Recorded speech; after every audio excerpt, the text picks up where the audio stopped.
Good morning, students. Today I will be starting with another chapter of phylum Protozoa.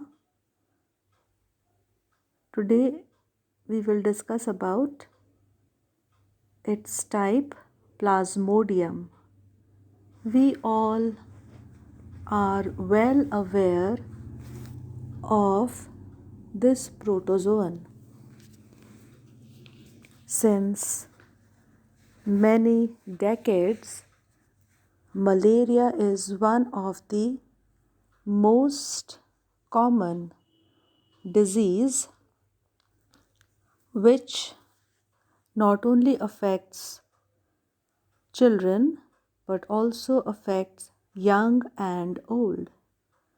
This disease not only affects the poor but also of all income ranges.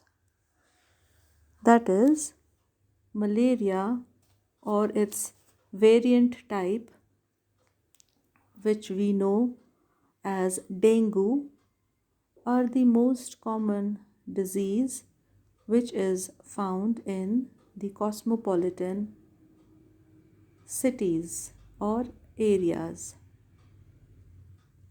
आज हम phylum protozoa के एक और सदस्य Plasmodium के बारे में अध्ययन करेंगे. प्लाज्मोडियम द्वारा मलेरिया होता है और मलेरिया ना केवल छोटे बच्चों को बल्कि सभी उम्र के लोगों को होता है. ना केवल गरीब तबके के लोगों को बल्कि हर तबके के लोगों को यह बीमारी मलेरिया होती है. और इस मलेरिया का जो जनक है, जो कॉजेटिव एजेंट है, वह एक प्रोटोजोअन है, प्लाज्मोडियम. प्लाज्मोडियम, जैसे मैंने आपको बताया, संघ प्रोटोजोआ का एक सदस्य है.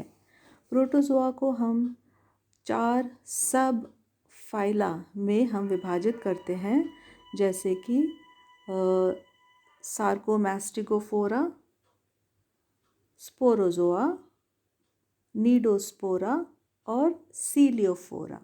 ये 4 उपसंघ होते हैं, सब फाइलम होते हैं. लेकिन हम जानते हैं कि प्रोटोजोआ में विविध प्रकार के varied type of microscopic organism आते हैं, जो कि ना केवल ऑटोट्रॉफिक हैं बल्कि इनमें से बहुत सारे सेप्रोजोइक हैं, होलोजोइक हैं, पैरासाइट्स हैं. ना केवल अंतःपरजीवी यानी एंडोपैरासाइट्स बल्कि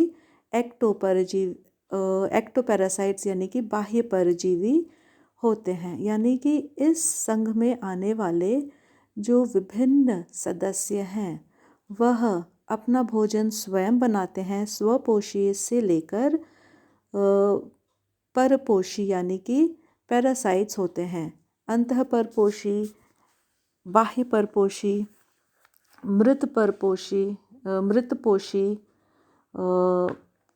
सभी प्रकार के जीव आते हैं. इन विविध प्रकार के जीवों में गमन भी विभिन्न प्रकार का देखने को मिलता है. कुछ सूडोपोडिया यानी कूटपात के द्वारा गमन करते हैं, कुछ सीलिया के द्वारा, कुछ फ्लैजिला के द्वारा यानी कशाब और पक्षमाभ के द्वारा. कुछ में गमन नहीं होता है एडल्ट अवस्था में, क्योंकि वह दूसरे जीव पर पैरासाइट्स यानी परजीवी के रूप में अपना जीवन व्यतीत करते हैं, तो उन्हें गमन अंगों की या लोकोमोटरी ऑर्गन्स की आवश्यकता नहीं होती है. तो इतने विविध प्रकार के एनिमल्स को हमने संघ प्रोटोजोआ में रखा है और विभिन्न उपसंघों में रखा है. लेकिन अलग अलग जो वैज्ञानिक हैं, वर्गीकी विज्ञ हैं, उन्होंने कुछ बड़े समूह, जैसे मैंने अभी आपको बताया सार्कोमैस्टिगोफोरा, जिसमें उन्होंने सार्कोडीना व मैस्टिगोफोरा यानी अमीबा और जो